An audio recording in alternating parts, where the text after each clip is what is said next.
The day the world fell silent, the true story of the Tower of Babel. They came down from the mountains, survivors of the Great Flood, armed with a singular vision and a single, unified voice. They were one people, speaking one common tongue, possessing one limitless ambition. They settled in the fertile plains of Shinar, and they looked at the earth not as a home to be filled, but as a territory to be conquered. Their greatest resource was their perfect, absolute unity. Every plan was understood, every command was followed instantly, and every brick was laid with shared purpose. This unity, however, became their ultimate flaw. They feared the very scattering God had commanded. They worried about the next divine judgment, and so they decided to secure their own future. Their goal was audacious. Come, let us build ourselves a city and a tower with its top in the heavens, and let us make a name for ourselves, lest we be dispersed over the face of the whole earth. This was not an act of devotion, it was a declaration of independence.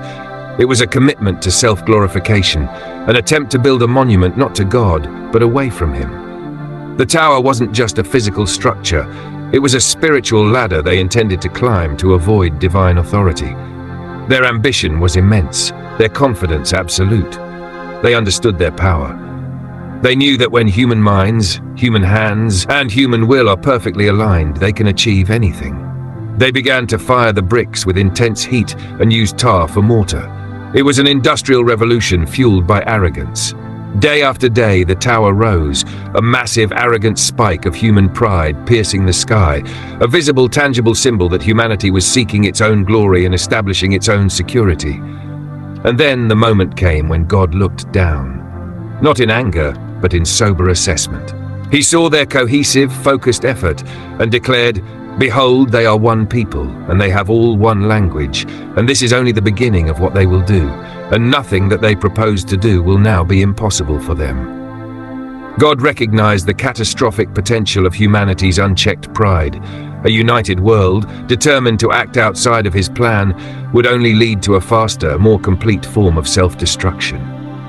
The intervention was sudden, swift, and devastatingly simple. God did not send a flood or fire, He confused their language. Imagine the chaos. The builder calls for mortar, the apprentice hears fire, the foreman yells for ascent, the worker hears descend. The perfect engine of human unity instantly seized up, fractured by a wall of incomprehensible noise. The one tool that had bound them together, their single language, was the one thing taken away. The construction stopped immediately. You cannot build a tower when you cannot understand the man handing you the bricks. Misunderstanding led to frustration, frustration led to conflict, and conflict led to the inevitable end. They abandoned the tower and the city, forced to separate according to their newly formed confused tongues. The city was appropriately named Babel, which means confusion. The story of the Tower of Babel is a timeless warning against unified human pride. It teaches us that our greatest danger is not external, it is internal. The temptation to believe that our intellect, our technology, and our collective strength make us masters of our own destiny. Unity is powerful, but unity against God, or unity apart from God's purpose, only leads to self-inflicted confusion and eventual scattering.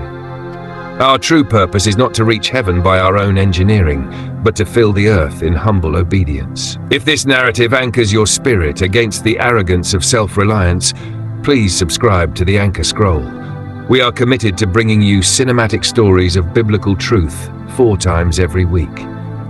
Next, don't miss deep dive on the quiet, corrosive nature of resentment, the quiet destroyer. Hit the subscribe button now and stand firm in truth.